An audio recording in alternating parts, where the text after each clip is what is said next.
Ladakh parliamentary constituency में भारत सरकार से कृषि एवं किसान कल्याण राज्य माननीय मंत्री जी हम सबके बीच उपस्थित है। आदरणीय श्रीमान कैलाश चौधरी जी, आपको सबसे पहले लद्दाख में हम स्वागत करते हैं।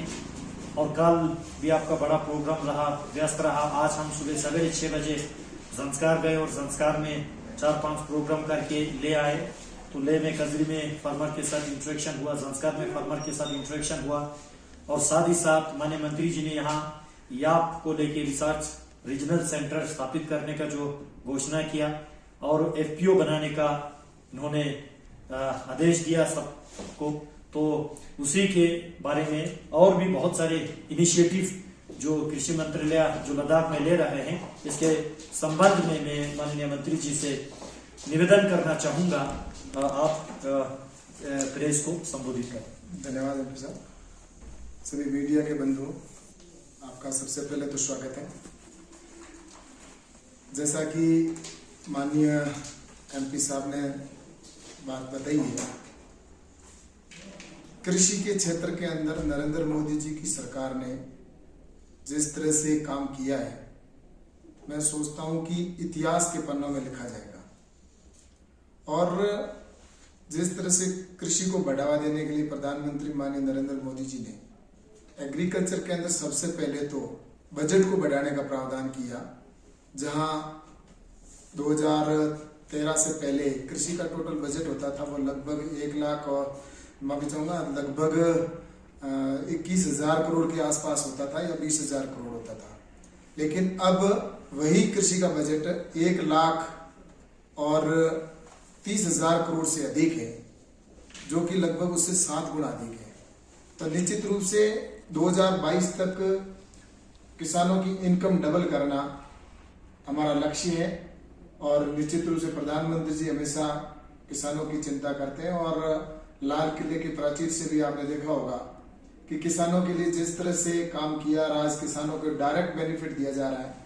किसान सम्मान निधि के तौर पर किसानों को 6,000 रुपए के रूप में प्रति वर्ष दिए जा रहे हैं और हर 4 महीने के अंदर 2,000 की किस्त डालकर जो लगभग 10.5 करोड़ किसानों के खाते में अभी तक डायरेक्ट 1 लाख और 31,000 करोड़ रुपए किसान सम्मान निधि के तौर पर पहुंच चुका है। और आने वाले समय के अंदर निश्चित रूप से किसानों के लिए जिस तरह से एफपीओ बनाने का विषय हो, चाहे किसानों के लिए एमएसपी को 1.5 गुना किया गया है और किसानों के लिए जो नई फसल बीमा की नीति बनी है जिससे कि किसान आत्मनिर्भर बने, इस दृष्टि से 1 लाख करोड़ रुपए एग्रीकल्चर इंफ्रास्ट्रक्चर पर भी खर्च होगा, जो 1 लाख करोड़ रुपए है, जो किसानों के आने वाले समय के अंदर धरातल पर दिखेगा और किसान आत्मनिर्भर बनेगा। तो इस दृष्टि से इस क्षेत्र के अंदर भी एफपीओ बनाए जाएंगे और लद्दाख के अंदर फार्मर प्रोड्यूसर ऑर्गेनाइजेशन के माध्यम से यहाँ पर किसान स्वयं अपनी फूड प्रोसेसिंग यूनिट लगाएगा, खुद पैकिंग करेगा और खुद रेट तय करेगा और उसके बाद में वो अंतर्राष्ट्रीय स्तर पर और राष्ट्रीय स्तर पर अपने यहाँ के उत्पादन को वो बेच पाएगा। तो मैं सोचता हूँ कि किसान को डायरेक्ट इससे बेनिफिट होगा। और इसके साथ ही जैसा कि लद्दाख जब से यूटी अलग बना है, उसके बाद में प्रधानमंत्री जी ने इस क्षेत्र के अंदर तो बहुत सौगात के रूप में किसानों के लिए घोषणाएं की है या उनको लाभ मिल रहा है, जिसके अंदर यहाँ पर आने वाले समय के अंदर हर ब्लॉक के अंदर एक एफपीओ बनाया जाएगा, फार्मर प्रोड्यूसर ऑर्गेनाइजेशन। और इसके साथ ही यहाँ पर जैसा कि एक याक का रीजनल रिसर्च सेंटर भी स्थापित करने का प्लान किया गया है। प्रधानमंत्री जी ने जैसा कहा है उसके अनुसार मैं सोचता हूँ कि बहुत जल्दी यहाँ पर याक को बढ़ावा देने के लिए एक रीजनल सेंटर भी स्थापित किया जाएगा। और साथ ही इस जगह को ऑर्गेनिक जोन घोषित हो, जो ऑर्गेनिक के लिए सर्टिफिकेट के माध्यम से आज किसानों को उसका सर्टिफिकेट लेना पड़ता है, जिसके उनको शुल्क देना पड़ता है। लेकिन अब इस क्षेत्र के अंदर लगभग 5,000 हेक्टेयर के अंदर ऑर्गेनिक जोन घोषित किया जाएगा, जहां पर किसान को ऑर्गेनिक खेती है वो देश के किसी भी कोने में या कहीं पर भी ट्रेडर आकर उसको खरीद सकता है, तो अच्छी रेट के अंदर उनको वो बेच पाएंगे। एक ऑर्गेनिक जोन भी निश्चित रूप से, जैसा एमपी साहब ने हमेशा इस बात को लोकसभा में कहा है, और इस क्षेत्र को विशेष प्राथमिकता में लेते हुए ऑर्गेनिक की ओर ले जाने की सरकार का प्रयास रहेगा। दूसरा, फसल बीमा योजना जो देश भर में लागू है, लेकिन यहाँ की जो सरकार थी, जो जम्मू कश्मीर की पूर्व सरकार, उन्होंने जिस तरह से फसल बीमा योजना से यहाँ के किसानों को महरूम रखा। देश के अंदर सभी राज्यों में लगभग फसल बीमा योजना लागू है, लेकिन यहाँ की राज्य सरकार ने रिकमेंड नहीं भेजा, जिसकी वजह से यहाँ के किसानों को करोड़ों करोड़ का लॉस हुआ। कई बार किसानों का नुकसान भी हुआ, लेकिन उसका उनको मुआवजा नहीं मिला। लेकिन यूटी बनने के बाद अब मैं आपको कह सकता हूँ कि आने वाले समय के अंदर यहाँ पर किसानों का फसल का बीमा भी होगा, किसानों की क्रॉप का इंश्योरेंस होगा, और उससे किसानों को नुकसान की स्थिति के अंदर उनको मुआवजा दिया जाएगा। तो ये योजना भी यहाँ पर प्रारंभ की जाएगी।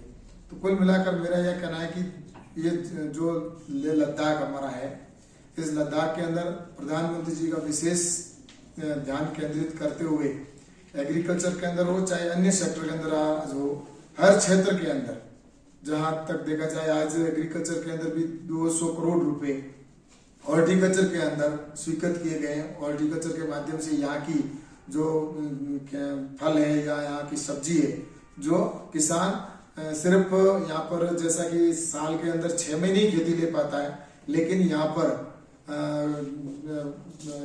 पॉली हाउस है या ग्रीन हाउस स्थापित करेगा, और उसके लिए उसमें सब्सिडी का प्रावधान रखा गया है। तो वो भी यहाँ पर 200 करोड़ रुपए सैंक्शन हुए, 50 करोड़ रुपए यूटी गवर्नमेंट यहाँ पर लद्दाख को पहुंच चुके हैं, जो आने वाले समय में किसान को इसका अपने वो गांव के अंदर देखने को मिलेगा। इस दृष्टि से मोदी जी की सरकार है वो किसानों के हित में लद्दाख के किसानों के लिए हर संभव प्रयास कर रही है, और निश्चित रूप से आने वाले समय में किसान यहाँ का आत्मनिर्भर बनेगा। और किसान के साथ ही किसान ही नहीं, आज जैसा कि लगातार सरकार के द्वारा किसान सम्मान निधि का पैसा है, दूसरा यहाँ पर जैसे टावर, हर गांव में टावर कैसे स्थापित हो, एमपी साहब हमेशा प्रयास करके कि हर गांव में टावर नेटवर्क की जो समस्या है, इसको लेकर आने वाले 2 साल के अंदर सब जगह नेटवर्क 4G पहुंचे, इस दिशा में भी काम कर रही है। और लाइट है, प्रत्येक घर तक कैसे लाइट पहुंचे, इस दृष्टि से भी भारत सरकार है वो काम कर रही है। कुल मिलाकर मेरा ये कहना है कि यहाँ जो जम्मू और कश्मीर और धारा 370 हटने के बाद जो हमारा ये स्टेट अलग से यूटी बना है, उसके बाद में लगातार प्रधानमंत्री जी माननीय नरेंद्र मोदी जी के नेतृत्व में इस क्षेत्र का, इस लद्दाख का विकास हो रहा है। आने वाले समय के अंदर जो जम्मू कश्मीर से अलग हो, पहले जब साथ में था उस समय जो पीछे रहा हमारा देश की मुख्य धारा से, अन्य राज्यों के अनुपात में जिस तरह से ये क्षेत्र पिछड़ा हुआ रहा, लेकिन अब आने वाले समय में जो हमारे अन्य राज्य हैं, जहां उन विकसित राज्य हैं, जो विकास से विकसित राज्य हैं, उनके बराबर में पहुंचेगा। और यहाँ पर जो टूरिज्म है उसके ऊपर भी सरकार खर्च करेगी, और निश्चित रूप से टूरिज्म को बढ़ावा देने के लिए भी यहाँ पर लगातार एमपी साहब भी प्रयास कर रहे हैं, और हमारे प्रधानमंत्री जी का भी इसके ऊपर विशेष बजट का प्रावधान करते हुए आने वाले समय इस क्षेत्र को एक विश्व के मानचित्र के अंदर उच्च स्थान पर पहुंचे, इस दृष्टि से भारत सरकार काम कर रही है। सर, साहब अभी थोड़ा रिलैक्सेशन तो बताया हिल डेवलपमेंट, हिली एरियाज के लिए 100 फार्मर्स का FPO बनेगा। यहाँ का जो बाकी हिल एरिया से भी और थोड़ा स्थिति डिफरेंट है, उसके लिए आप कोई रिलैक्सेशन सोच रहे हैं मिनिस्ट्री? ऐसा है कि FPO का जितना बड़ा ग्रुप होता है उतना लाभ ज्यादा है, क्योंकि हम चाहते हैं कि किसानों का ग्रुप बने। अगर उसके अंदर कम किसान होंगे तो उसका उतना उत्पादन नहीं होगा, जिससे उसकी वो प्रोसेसिंग यूनिट नहीं चल पाएगी। तो जितने ज्यादा किसान होंगे उतना उसके अंदर प्रोसेसिंग यूनिट लगाकर वो स्वयं अपना पैकिंग करेगा, स्वयं रेट तय करेगा, स्वयं अपनी उसको मार्केटिंग करेगा। तो कम से कम अधिक उत्पादन आएगा, तभी वो पूरा 1 साल अपने प्रोसेसिंग यूनिट को चला पाएगा। तो इस दृष्टि से मैं सोचता हूँ जितने अधिक किसानों का ग्रुप होगा उतना अधिक फायदा होगा। और जैसा कि यहाँ पर अन्य जो राज्य हैं जहाँ पर हिली स्टेशन नहीं है, हिली क्षेत्र नहीं है, वहां पर 300 किसानों का समूह है, 300 किसान होते हैं। वहां उसका रजिस्ट्रेशन एफपीओ के लिए होता है, लेकिन यहाँ पर 100 किसानों का रखा है, क्योंकि किसान दूर दूर रहते हैं और साथ ही यहाँ पर जैसा कि छोटे किसान है और छोटी जोत है उनकी, इसलिए ये अलग से जहां जहां हिल स्टेशन या ऐसी समस्या वहां पर हमने 100 का समूह रखा है। तो मैं सोचता हूँ कि इस एफपीओ बनने के बाद में जम्मू कश्मीर और ये जो लद्दाख है, इसके अंदर किसानों के जीवन के अंदर परिवर्तन होगा। सर एफपीओ के अंदर आप जो फाइनेंशियल जो ब्रेकअप बता रहे थोड़ा एफपीओ के अंदर जो करेंगे उसके अंदर एफपीओ का रजिस्ट्रेशन के बाद इक्विटी ग्रांट के तौर पर 15 लाख रुपए दिए जाएंगे, जिसमें 30,000 रुपए सैलरी मिलेगी एक सीए की, सीओ होगा जो उसका 30,000 रुपए प्रति मंथ सैलरी, और 10,000 रुपए अकाउंटेंट को मिलेंगे, भारत सरकार देगी ये हर वर्ष 3 साल तक ये सपोर्ट रहेगा। इसके अतिरिक्त ऑफिस किराया, office rent, telephone bill, light bill और ट्रेवलिंग जो सीओ उसका या कोई जो किसान होंगे वो अगर ट्रेनिंग लेने के लिए कहीं जाएंगे तो उनके आने जाने का जो ट्रेवलिंग अनाउंसमेंट होगा वो भी उनको किसानों को मिलेगा। तो ये सारा मिलाकर 15 लाख रुपए ये मिलेंगे और ये 18 लाख रुपए मिलेंगे और 18 लाख और 15 लाख रुपए इक्विटी ग्रांट के मिलेंगे। जो किसान 2,000 रुपए एफपीओ में जमा कराएगा तो भारत सरकार भी 2,000 रुपए देगी। ऐसे 750 किसानों तक सहयोग मिलेगा। 100 किसान जुड़ेंगे तो भारत किसान के हो गए 1 लाख रुपए, 2 लाख रुपए किसान के, 100 किसान के 2 लाख रुपए होते हैं 2000 के हिसाब से, तो भारत सरकार 2 लाख देगी। जैसे ही किसानों की संख्या 300 हो जाएगी या 200-300 हो जाएगी तो किसानों के 6 लाख होंगे तो भारत सरकार 6 लाख देगी। ऐसे 750 किसान हो जाएंगे, उस समय किसानों के 15 लाख हो जाएंगे 2,500 के हिसाब से, तो भारत सरकार भी 15 लाख रुपए कर देगी। तो ये 15 लाख तक भारत सरकार सपोर्ट करेगी और उसके बाद में किसान से 2,000 रुपए इक्विटी के तौर पर एफपीओ लेता रहेगा। ये रकम भारत सरकार किसान से वापस कभी नहीं लेगी। जो 15 लाख और 18 लाख रुपए दिए जा रहे हैं ये किसान के एफपीओ के अंदर ही, किसान उसका एग्रीकल्चर के अंदर ही कहीं पर भी यूटिलाइज कर सकता है। उससे वो चाहे प्रोसेसिंग मिले, चाहे वो रिवर वैन ला सकता है अपनी, या कोई कोल्ड स्टोरेज बना सकता है, वेयर हाउस बनाए, कुछ भी बनाए इंफ्रास्ट्रक्चर के लिए, वो उसका उस एफपीओ के अंदर उपयोग ले सकता है। वो पैसा किसान के पास लेगा।